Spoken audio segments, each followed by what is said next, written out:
Assalamualaikum warahmatullahi wabarakatuh. Nama saya Cici Arsianti dengan stambuk A1H1 20079. Baiklah, saya akan menjelaskan tugas pengantar pendidikan yang dimulai dari bab 1 sampai bab 4. Baiklah, saya mulai dari bab 1, sifat hakikat manusia dan pengembangannya. Wujud sifat hakikat manusia: yang pertama, kemampuan menyadari diri; yang kedua, kemampuan berekspresi; yang ketiga, kata hati; yang keempat, moral; yang kelima, tanggung jawab; yang keenam, rasa kebebasan; yang ketujuh, kewajiban dan hak; yang kedelapan, kemampuan menghayati kebahagiaan. Dimensi-dimensi hakikat manusia: yang pertama, dimensi keindividuan; yang kedua, dimensi kesosialan; yang ketiga, dimensi kesusilaan; yang keempat, dimensi keberagaman. Pengembangan dimensi hakikat manusia: yang pertama, pengembangan yang utuh merupakan pembinaan terpadu terhadap dimensi yang dapat tumbuh dan berkembang secara selaras. Yang kedua, pengembangan yang tidak utuh merupakan proses pengembangan yang tidak seimbang antara dimensi yang satu dengan yang lainnya.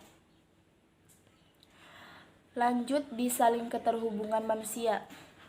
Hubungan vertikal, yaitu hubungan kepada Allah; yang kedua, hubungan horizontal, yaitu hubungan kepada manusia; yang ketiga, hubungan konsentris, yaitu hubungan dengan diri sendiri. Lanjut di bab 2, pengertian dan unsur-unsur pendidikan.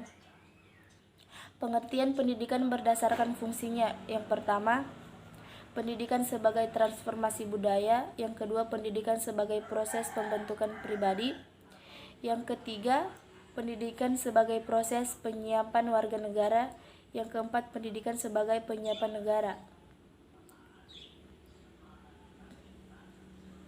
Jenjang tujuan pendidikan Indonesia. Yang pertama, tujuan institusional, yang bertujuan yang harus dicapai setiap lembaga pendidikan. Yang kedua, tujuan kurikuler, tujuan yang harus dicapai oleh setiap bidang studi atau mata pelajaran.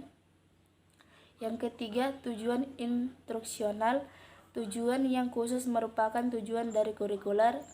Dan yang terakhir, tujuan umum. Unsur-unsur pendidik.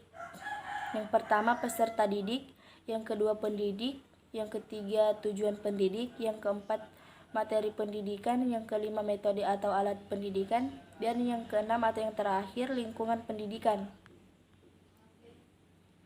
Tujuan pendidikan. Tujuan pendidikan nasional adalah mencerdaskan kehidupan bangsa dan mengembangkan manusia Indonesia seutuhnya, yaitu manusia yang beriman dan bertakwa terhadap Tuhan Yang Maha Esa dan berbudi pekerti luhur, memiliki pengetahuan dan keterampilan kesehatan jasmani dan rohani, kepribadian yang mantap dan mandiri, serta rasa tanggung jawab kemasyarakatan dan kebangsaan. Tujuan pendidikan nasional di atas harus diupayakan dapat dicapai oleh semua penyelenggaraan pendidikan di Indonesia, terutama pendidikan yang bersifat formal. Untuk pencapaian membutuhkan waktu yang lama dan memerlukan analisis tujuan yang lebih spesifik dari setiap tujuan pendidikan. Pendidikan sebagai suatu proses yang sistematis dan sistemik. Yang pertama, pendidikan dikatakan sebagai proses yang sistematis karena dilaksanakan secara prosedural, tertahap dan terarah. Yang kedua, pendidikan dikatakan sebagai proses yang sistemik karena pendidikan merupakan suatu proses yang berdiri atas berbagai unsur yang saling mempengaruhi untuk tercapainya suatu tujuan pendidikan. Landasan dan asas pendidikan. Landasan pendidikan.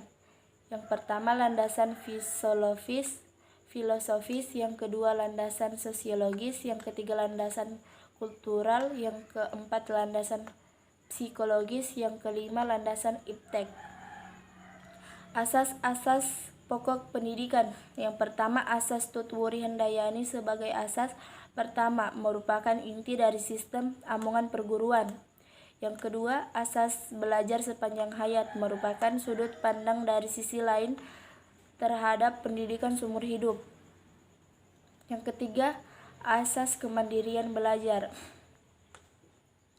Saya lanjut di bab 4, perkiraan dan antisipasi terhadap masyarakat masa depan.